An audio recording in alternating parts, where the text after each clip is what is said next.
السلام عليكم ورحمة الله وبركاته. الله يعطيكم العافية اخواتي جميع، كيفكم؟ شو الاخبار؟ اليوم جايب لكم سماعة الايربودز الايفون ايربودز برو.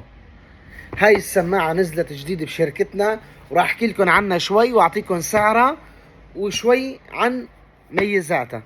اخواتي هاي السماعة راح نفتحها سوا.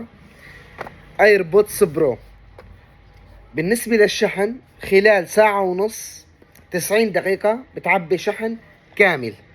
يعني خلال 90 دقيقة إذا بتكون 0% بتعبي 100%.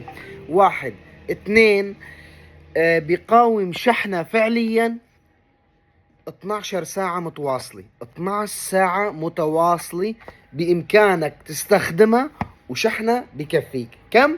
12 ساعة. الشغلة الثالثة راح نشوف فيه بيجي بقلبها. هذا الكتالوج عاملة، هاي السماعة بهذا المنظر، هاي كبسة الباور عاملة هيك بتجي. هاي حجمها، طبعا حجمها جدا ممتاز وخفيفة تمام. وهون راح نشوف شو بيجي بقلبها. بيجي معاها كابل ايفون للسماعة، هذا الكابل طبعا طول الكابل 1.10 متر. وهون بيجي معاها طقم جلد، هي راكب لها جلد اساسية وبيجي معاها طقم جلد. ليش؟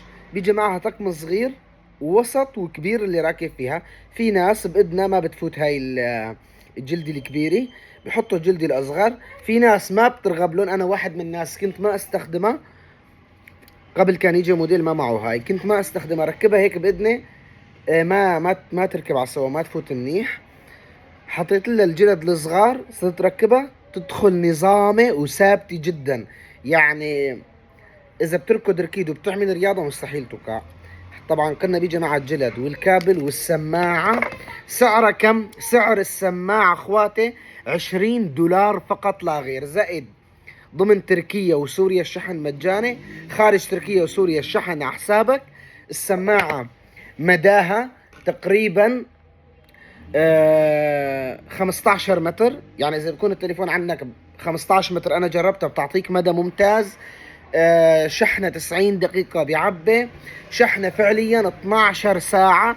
طبعا علاوة الصوت بتفرق، المكالمة يعني ميوزك بيفرق، بس أنا جربتها ميوزك 12 ساعة اشتغلت معاي ممتازة، من أفضل أنواع السماعات. والسلام عليكم ورحمة الله وبركاته.